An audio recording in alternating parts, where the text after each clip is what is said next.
So welcome everybody to this new lecture of Big Data for Engineers. I'm going to continue with distributed systems and HDFS. So I'll show you an animation of how that works. Then I'll tell you about the replication protocol for HDFS. And then I'll tell you about all sorts of the problems that it's had at the beginning and that were solved, like bottlenecks and so on. So for HDFS is very simple. We have a hierarchy of folders and files, and then the files are 13 blocks of 128 megabytes, and then the blocks are distributed all over the place on the data nodes, and every block is stored 3 times. These are called replicas. There is no particular order, it's just that it's stored every block 3 times. And that's the default, of course, it can be changed. Then I show you how the data node and the data nodes communicate together with all the various protocols. And now I have an animation that shows you exactly what happens when things get impacted. So here we have the client that requests a specific file and connects to the name node. That's always the first point of contact, connecting to the name node. And it was people also said that once you want to. Okay. So there's also yes another setting that they changed on Zoom. That's probably this. Okay. Yes, that needs to be plugged back. This is the big day today because we arrived. The screen was not working. They needed to restart it. We unplugged. We switched it off and on again. Zoom got an update. So this is why things are a little bit strange. But normally, you should now hear me. Am I correct? Like if I walk away completely from my computer, can you still hear me on Zoom? Yes. Okay. So good. We have to click again here so that the clicker moves the slides. So we have the client that connects to the name node and wants to read a file. The name node will reply, acknowledging that the client wants to read a file, and they are going to give to the client the block locations for the first block, right? Because the client is going to start reading the first block. So the name node is giving to the client the block locations, meaning that for every block, there will be 3 by default data nodes that have it. And also, the name node is kind enough to sort the data nodes that have the block by distance. The first one will be the closest one to the client, then the next closest one, and then the furthest from the client, right? So sorted by distance. And then the client that you see on the top left is going to now connect to the data nodes and download the blocks that it wants to read, right? Because you'll remember that the blocks are on the data nodes. And so what's happening here is actually pretty nice because normally, if you didn't have any library or any pilot, the client would have to repeatedly connect to every data node that it needs to read from, right? Because there might be like 10 blocks, for example, in the file. But we have here a Java library, because it's all written in Java. And that Java library stands somehow in between the client process and the data nodes. And this library is going to take care of connecting to the right data nodes. So for the client, it just feels like an incoming streams of zeros and ones, right? And this input stream here is really a Java library that takes care of reading. Okay, so 3 steps. You ask for a file. You get all the information about the blocks and their replicas and the data nodes that hold it for each block sorted by distance for each block. And then the client reads from the data nodes thanks to this wonderful Java library within the input stream framework that takes care of all the challenging things like connecting to the right data nodes. Who is with me? Right, so this is how we read. Now I'm going to show you how we write a file. So writing is the opposite, right? You have data and you want to put it on as a file. I'm going to write a file again sequentially, meaning that in the order of the bits of the file. So the client connects to the name node, as always, requests the permission to create a new file. The name node acknowledges and says, yes, yes, yes, that's fine. You can create a new file. Here's your first block ID for the first block that you're going to write. And here are the data nodes that should receive that block, 3 of them. Also nicely sorted by distance. And then the client says, OK, now I have my 3 data nodes that are going to receive the first block. And so what I'm going to do as the client is that I connect to the closest one, and I give to the closest one the addresses of the other 2 data nodes that are supposed to receive the block instead of directly connected to them. So it means that you have this pipeline that the first data node is going to send it over to the second data node that is going to send it over to the third data node. So we have a nice pipeline instead of directly having the client connect to all 3, right? Everybody with me? So we have this pipeline. And so once the pipeline is established, the client connects to the first data node and starts sending the data over. And after the data has been received by all 3 data nodes, there is an acknowledgement over the network that it's a computer sciencey word for saying, yes, OK, we've received it, acknowledgement. And then the client is done with the first block. Now, if the following slide scares you, do not worry. This is for anybody interested in networks, because the communication between the client here and the data nodes is over network cables. And over network cables, everything is done in packets. So if you would zoom in on the network cable and see the electrons fly around with the zeros and ones and so on, what you would see at the network level is that this block, that is 128 megabytes, is on the network cables, shipped in packets of 64 kilobytes. But this is just for the network on the time you send them over the cable. And the reason for that is that if there's any error in the transmission, then you just need to resend the 64 kilobytes that were not received, right? And so the way that it works over the network cable is that you just ship the packets, 64 kilobytes, without waiting for the confirmation. You just send a few packets, and then a bit later, you start receiving the confirmations. So it's not synchronized, it's desynchronized. Maybe you're going to send the first 4 or 5 packets, and then you receive an acknowledgement for the first packet, the second packet, the third one. You continue to ship the 6th, 7th, 8th packets. Then you receive an acknowledgement for the 4th, 5th, and so on. So you see it's called asynchronous, not at the same time. And so this is what you see here.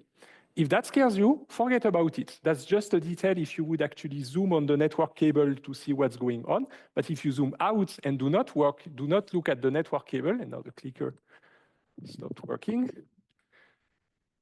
If you zoom out, then really all you see is that the client sent a full block, 128 megabytes, to 3 data nodes via a pipeline.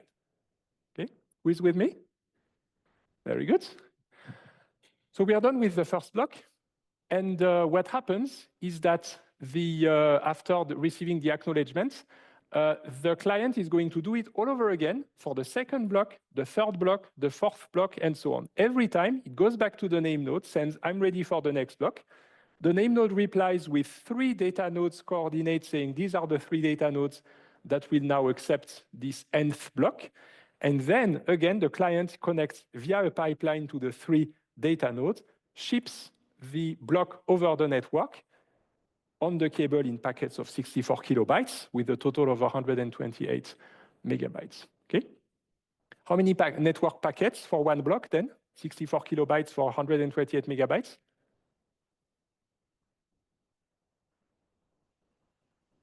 It's a division, right? 2,000. Do you agree? 2,000? In 128 megabytes, there is 2,000 times 64 kilobytes. Okay? So we're going to have 2,000 small network packets like this shipped over the network cable, and that gives us 128 megabytes. And that goes on and on and on and on and on and on and on all over again for every block that the client needs to write. And then at the end, it's done. It has written the last block, so it connects one last time to the name node and says, now I'm done. You can consider that the file is written and allow other people to start reading the file. And then the name node is going to say, yes, yes, but wait a minute before I give you the final confirmation. I just need to wait until the data nodes have confirmed the reception to me too. I need at least one confirmation from each block. And how do these confirmations come? From the heartbeats. You remember that the data nodes send heartbeats to the name node every couple of seconds. And so via these heartbeats, they will also receive, in addition to the heartbeats, the checks, the confirmations that they receive the block. Once the name node has a confirmation that at least one data node received the block for each block, then it's going to tell the client, yes, that's fine, you're good to go. You can go and do something else. I'm done. And then in the background, the data node, the name node is going to wait for the other two confirmations. Remember that it only waited for one confirmation, but it should have three, because every block should be of 3 data nodes. So the name node in the background is going to wait for the other two confirmations to just make sure that there's a replication of 3. If that is not the case, then the name node is just going to ask for a replication. Imagine that there's only 2 confirmations and not 3. Then after a while, the name node can say, okay, now I'm missing a replica here. Please, this data node, download one more copy from that block over here, then we're back to 3. Who is with me? Right, okay. So this is how it works. That is the animation for reading and writing blocks to HDFS. More precisely, that was the animation for reading and writing blocks to and from HDFS in sequence, meaning that what we saw here is a client that reads block after block in a linear way, sequential, or that writes block after block sequentially. We will see later when we study MapReduce and Spark that in reality, we can do something much more powerful than that. We can read in parallel the blocks, and we can also write files in parallel to HDFS, right? But that we'll keep for later, right? So just keep in mind, what we saw here was purely sequential. One client reading or writing sequentially as a sequence the blocks. Okay, any questions so far? No questions? Who understands? Who is up to date with the explanations? Okay, very good. So now let me move on to the next step, which is the replicas. Where do we put them? Because right now I just told you the name node says here the replicas should go. These are the 3 data nodes that should get the replica. How is it decided? So now I'm telling you how it's decided. So as I told you, the default is we need 3 places for every block, 3 data nodes that need a replica of the block. You can change it, by the way, even per file. You can say for that file, I would like 5 replicas. For that file, I don't care, just 1 replica is enough, right? But the default is 3. So now there are several things to consider on where we put the blocks. First, it's probably not a good idea to put several blocks on the same machine, because if that machine crashes, then you lose several blocks, right? So you probably want at most 1 block, 1 replica for every machine, right? Then you have to consider the placement of the machines on the network, right? Because you need, it might take less or more time depending on if the block you're reading is on a machine that is on the same rack. Remember that we have machines piled up on racks. And if you're reading from the same rack, is faster than if you're reading from a different rack that might be 10 meters away in the room, right? It's just the laws of physics, right? If it's further away, the network cable has a length, it's longer, it takes more time as latency to communicate with the other side of the room, right? So all of that actually matters. And more precisely, if you look at the topology, we call it a network topology, the way that the machines are connected, you remember that we have this big room in the data center, then we have these big towers called rack, and in every rack, we have multiple machines that we call nodes. So here I have an example with a room with 2 racks, 3 nodes piled up in the first rack, and 2 nodes piled up in the second rack, right? That gives us a network topology, because the nodes on each rack are connected together. There's a network switch typically on the rack, and they're connected to each other. And then there is a network cable that goes from the first rack to the second rack, right? And that affects the communication. Because now if these 2 machines here, A and B, communicate with each other, then that stays within the rack, that goes to the network switch and back, so that's a distance of 2, right? if we abstract away. That's a distance of 2. But now imagine that the machine A on the left rack is communicating with machine B on the right rack. That takes more efforts because it needs to go to the network switch, then on the network cable all the way to the other rack, and then to the machine. So now we have a distance of 4, right? So it means that the nodes in the same rack are closer in that topology than nodes in different racks. Who is with me? Right? And so ideally, we would like some good distribution of the blocks so that the distance remains reasonable. And here's the strategy, the default strategy for placing replicas. The first replica is going to be placed, if possible, on the same machine as the client. The second replica is going to be placed on a different rack, far away, somewhere else. The third replica is going to be placed on that same other rack, still the same rack as replica 2, but a different machine, right? So we have a first replica on the same machine as the client, and a second and third replica on 2 nodes of a different rack, okay? And then replica 4 and beyond, if you have activated more than 3 replicas, because if you didn't, then they don't exist, but then you respect that rule that you try to not have more than one replica per node, never more than 1 on a node, and never more than 2 on the same rack, right? You just want to make sure that you're resilient. If a rack completely fails, shuts down, burns down, you just want to make sure that you are on several racks and on several nodes. So it looks like this, basically. Imagine that the client is running on the right rack on the first machine.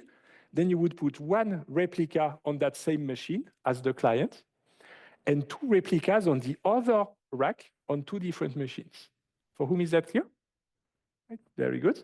And then if I have a second block, imagine that now for the same file, I write a second block, I will have a copy of that second block on the same machine again as the client, if there's enough space.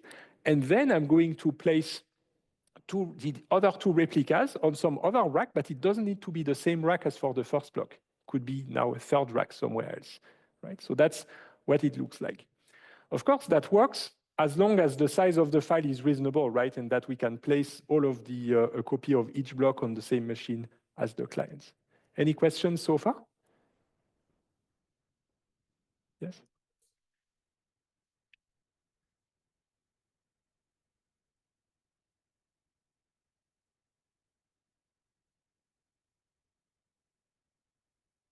Oh, so it could absolutely be the same as the yellow, right? There's no particular constraint. In fact, there's only so many racks in a room. Let's say you have 10 racks and you're writing 100 blocks, then you will have several times the same blocks in the same racks, right?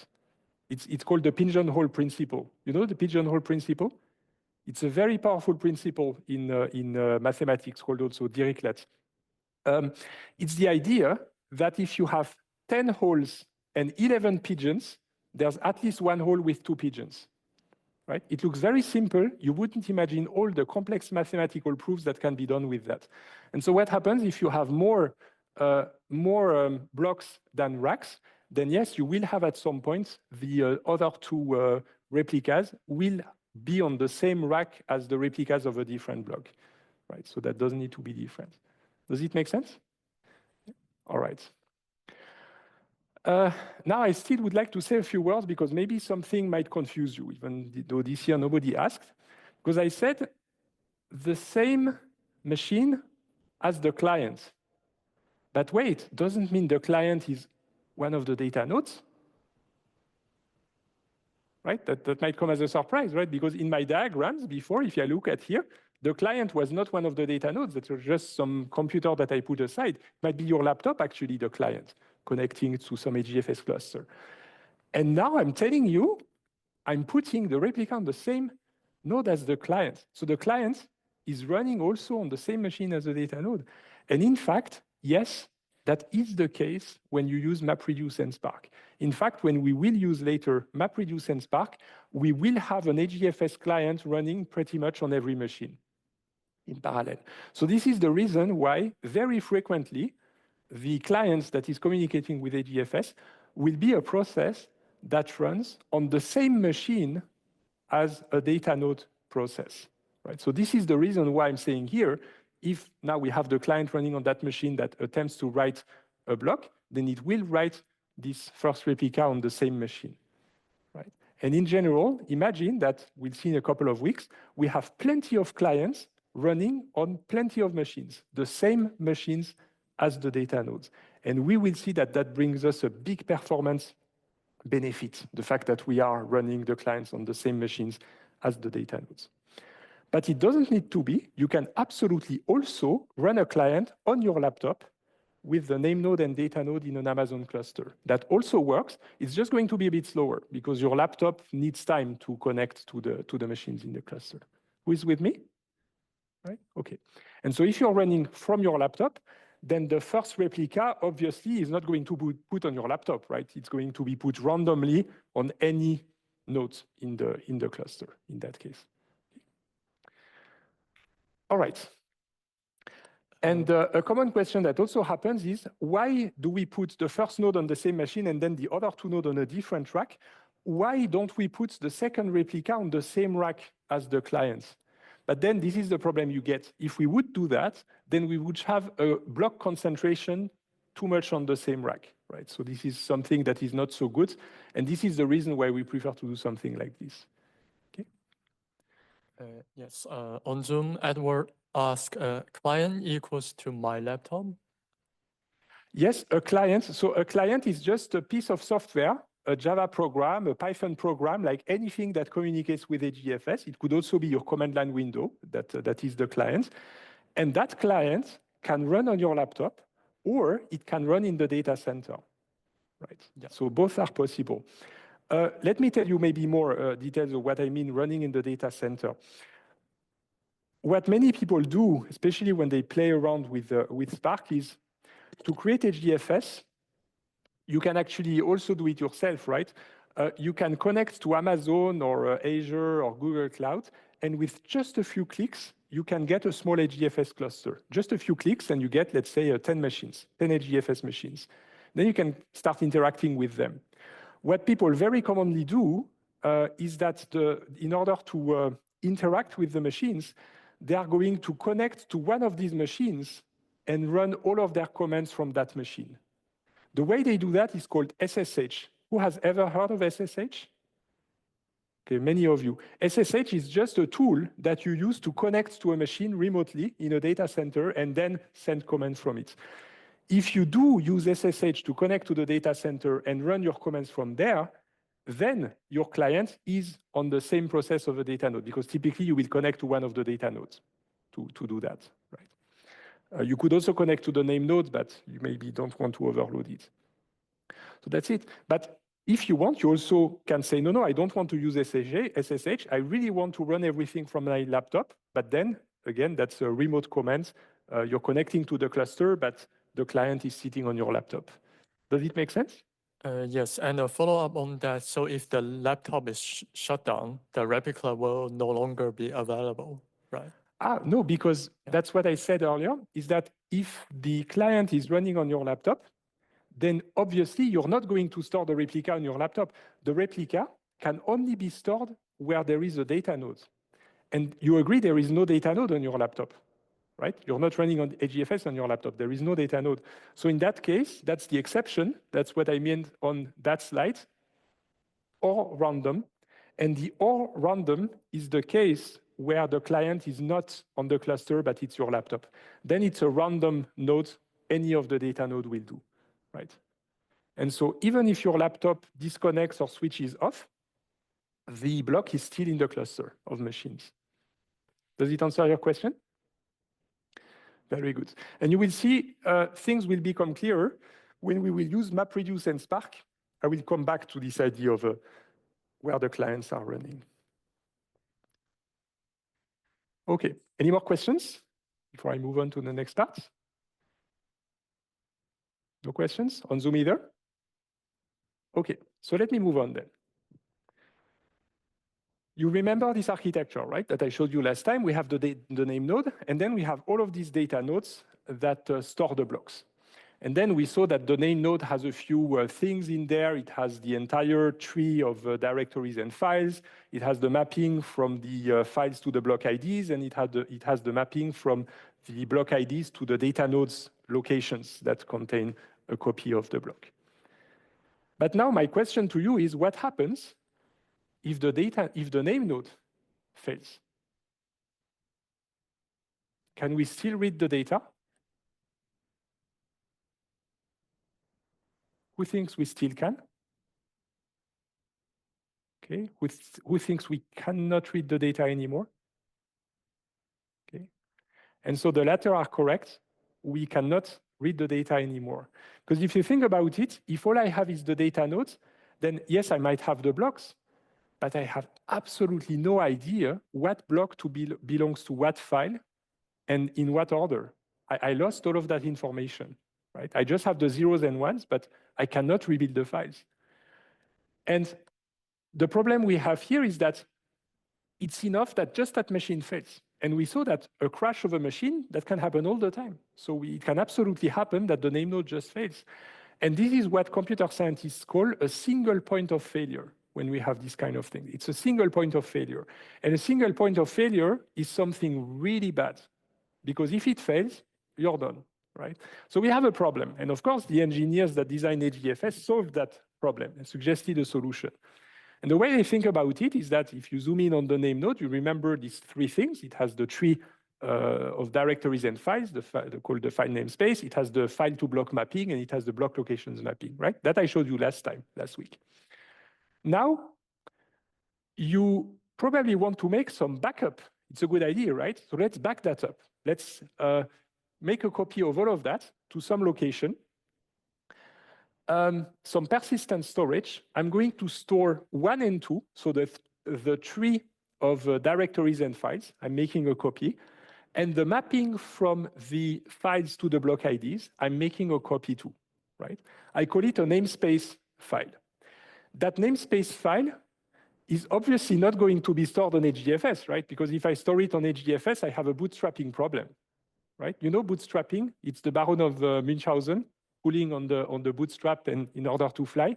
It's pretty much the problem we would have here, because if we do a backup and we put it on HDFS, and the name node fails, we cannot read the HDFS anymore, and so we can also not read the backup. So that backup needs to be somewhere else, some safe place, right? And typically that could be a separate hard drive. Typically, we use network-attached storage, right? It's a hard drive connected to the network, but not HDFS. Just a regular, good old file system with a good old hard drive, okay? And so we put a copy in there, and now we are safe. Even if we lose that information, we can read it back. But I'm not persisting, however, the third part. I'm not persisting the mapping from the block IDs to the data nodes that have a copy of these blocks, a replica of these blocks. Why is that I'm not backing up that third part over here?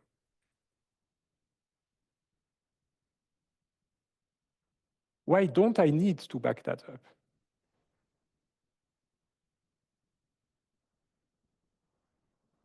Anybody sees that on Zoom?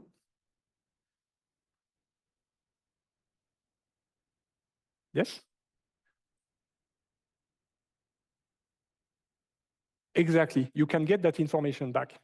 Because imagine that everything crashes, then you restart the name node and you get the backup for the first two. How do you know the third one? Just wait. There will be a block report, you remember, every couple of hours, but of course, when you initialize, you get it at once. So you will get a nice block report from all the data nodes connected to the network that will inform you of all the replicas they hold, all the block IDs that they have. For this reason, we don't need to back that up. That we can get back just by listening to the network and waiting for the block reports. Who is with me on that? Right? So this is the reason why we don't bother to back that up. Now the sun is paying us a visit, so I'm going to see if I can, these are probably the back blinds, just to make sure that people in the lecture hall can still see my slides. All right, now I did a backup. But after I did my backup, some people used HDFS and created new files and created new directories and deleted files and so on. So now it has changed. The file namespace has changed. The mapping from the files to the blocks has changed. What do I do with that change? Well, I could do another backup, but I cannot just do backups and backups and backups the whole time. Anybody who has done a backup with their laptop knows that it takes a while to do a backup, right? To back up everything. So it's not really an option. Oh, that wasn't right with the sun. I will try again. Maybe it was these windows over here. So we are not going to do an entire backup every time. Instead, I'm doing one backup at some point.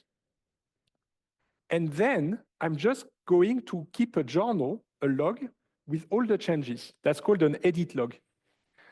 So from that moment on, whenever somebody deletes a file, creates a file, appends blocks to a file, and so on, I'm just keeping a journal and writing down, okay, we added that block, we created that file, and so on, as a log. The edit log is just, it's ordered by time, just a sequence of all that happens on the name nodes. Okay, so that's called the edit log. Now that should do the trick. All right.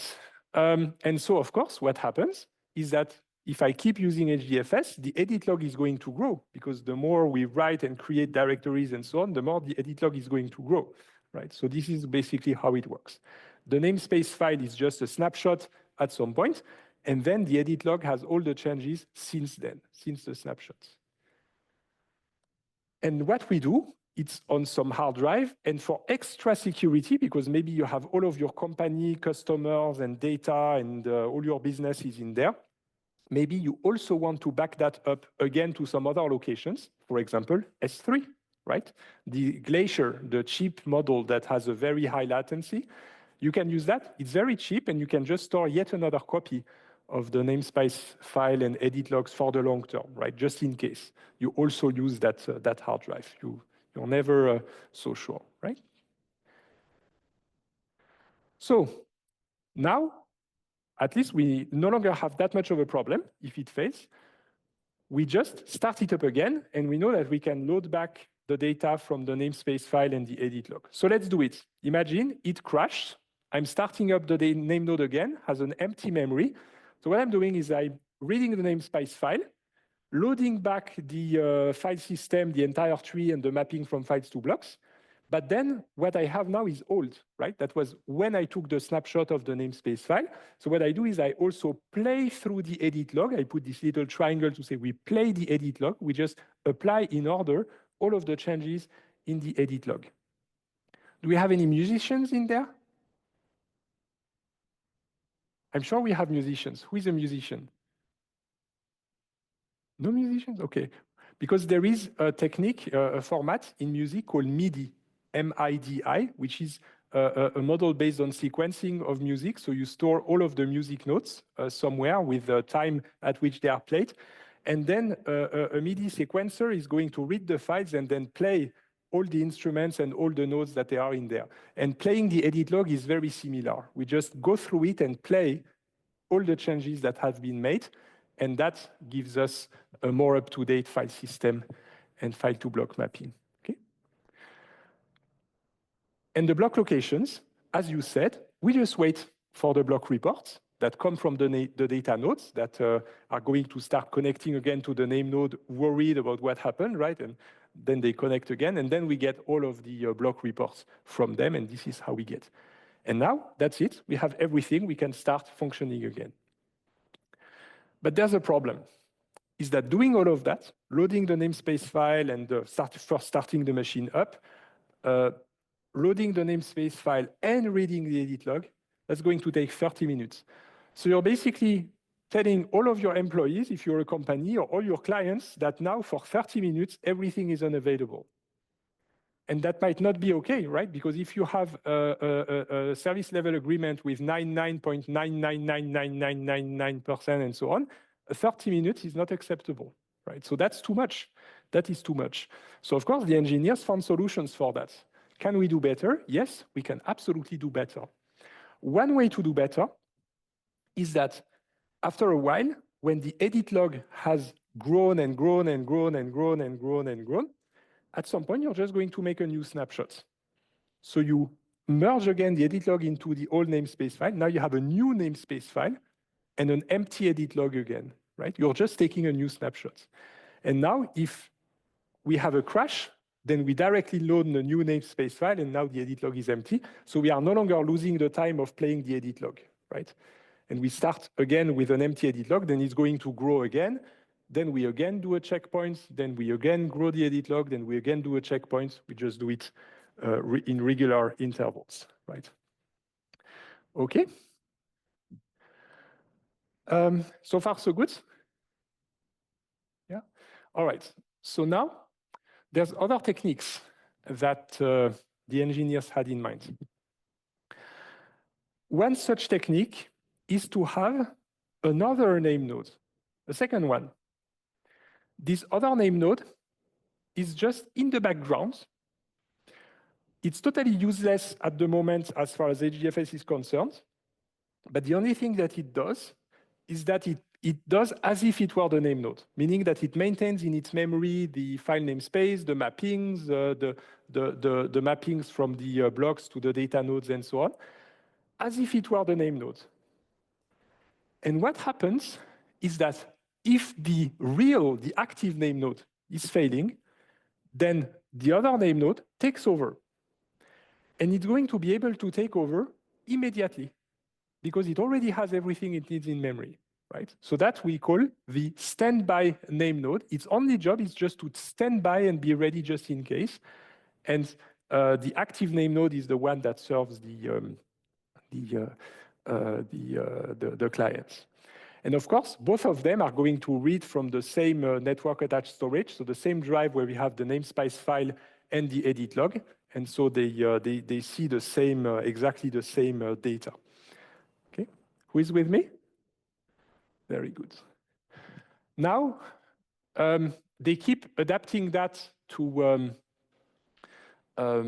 make it better every year. So you might see, if you look at the documentation of HDFS, you might see checkpoint name nodes, you might see backup name nodes, and so on and so on, secondary name nodes, all kinds of name nodes.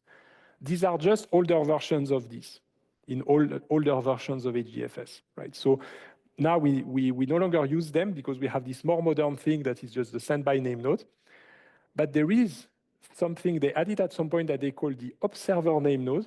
It's the same thing as a standby name node, except that the observer name node is allowed to serve read requests by clients. So now if you have many clients that connect to the cluster to read files, and the active name node is completely overloaded, has too much to do, then the standby name node that got promoted to an observer name node is allowed to also serve the clients, but only for reading, not for writing. And then we spread a little bit the overheads and the workloads over multiple name nodes. Does it make sense? Right, so these are all the techniques. And finally, there is one more little thing that they added, which is called federated file systems, where here we really have multiple name nodes. And the idea is that they just have some specific parts of the file system. For example, everything that is in the directory foo is handled by the name node on the left, and everything that is in the directory bar is handled by the name node on the right. This is called federated. It's like a federation of name nodes. It's a little bit like when you install Linux and you partition, you have multiple partitions, and you put /home to some partition and the swap to some other partition and so on, right? Who has ever installed Linux? Right, so maybe you've seen that. So that's called a federated file system where the name nodes are just assigned different directories that they are responsible of. Okay. All right, so that's basically how we manage to eliminate the single point of failure. Plus, we remain available to very quickly recover if there is any crash. Now we are almost at the end. I just wanted to make you aware of the terminology that I already warned you about that. HDFS doesn't use exactly the same words as the Google file system, which was the original version. There's two papers. There's a GFS paper and an HDFS paper. And you will see that GFS calls the name node a master. They call the data nodes chunk servers. They call the blocks chunks. They call the FS image checkpoint image, and they call the edit log operation log. But these are just words, right? So this is just, it's exactly the same concepts. They are just calling them differently, right? And so it's important that you keep that flexibility of being aware that the terminology might be different, even though for this course, I'm just using the HDFS terminology, right? So now to conclude, I have a few more slides to use HDFS concretely. It's a file system. So how do you interact with the file system on your machine? Well, you can open a command line window, and you know the commands like cd to change the directory, ls to list the directory, or dir if you use Windows, and so on. So you can interact with the files on the command line. The same goes with HDFS. You also have a command that's called Hadoop FS, Hadoop file system, and then you use it with some arguments, and that super command can connect to your local drive. It can connect to HDFS, it can connect to S3, it can connect to Azure Blob Storage, to Google Cloud Storage, to all kinds of places, right? It's just some meta tool that can connect to all kinds of file systems. And the way it works is familiar because it uses the same standard as the Linux commands. ls, cd, mkdir for creating a directory, rm for removing a file, and so on. That's called the POSIX standard. And we use this same POSIX standard, meaning that you say Hadoop FS dash, and then the POSIX standard command you want. ls, cat is for showing the contents of a file, cat. rm for removing a file, so that's going to delete a file. mkdir is going to create a directory, and so on. So these commands are very similar to the ones you would run on your local laptop, except that they work with HDFS. And you can run them from a data node, from the same machine as a data node, if you connect via SSH to the data center, or you can run them from your laptop. That works too. But there is a catch. You will notice a difference with the local commands on your file system. And that difference is the speed. Because if you type cd or ls or mkd or rm on your local laptop as a normal command, it's instant. You press enter and that's done, right? But if you use these commands, and the directories on the right happen to be HDFS, so that depends on how it's configured. The default can be that it connects to some HDFS cluster. That's not going to reply immediately. You're going to press enter, and then maybe there's going to be 1 or 2 seconds where it's hanging, and after 1 or 2 seconds, it's done. So this is important because, again, you're not local, you're connected to a cluster, so we have latency, right? 1 or 2 seconds. For whom is that clear? Right? But apart from that latency, the way it behaves for creating directories, removing files, and so on, is the same way that you have on your laptop. If you're not familiar with your commands, then I recommend you learn them like all the basic commands on a shell, because it can actually be very useful, right, to manipulate files on your file system. Okay. Then there's other commands in addition to them, so these are the standard one, to upload a file from your laptop to HDFS or to download a file from HDFS to your laptop. Copy from local is going to upload, so you put the path to your local files, and then you put the path on the cluster. User Hadoop is on the HDFS cluster, and that uploads to HDFS. Copy to local is the opposite. You specify the location on HDFS that you want to download, and then the local location where you want to download it to, and then it's going to download. But of course, if you want to download, you need to make sure that the size is not too big, because if you take a file that is 200 terabytes and you try to download it on your hard drive, you're going to crash your machine, right? So always keep in mind that the downloading can only be done if the size is okay. Who is with me? Right? So these are the concrete commands when people want to actually use HDFS. And that is my last slide. Do we have any questions? All right, so you've deserved a break. Now we are going to have a break. I'm 2 minutes into the break, so I'm going to start again at 17:30. past 9, and then we'll do something different. I'll tell you about syntax, XML, JSON, and so on. So thank you very much, and I'll see you in 15 minutes.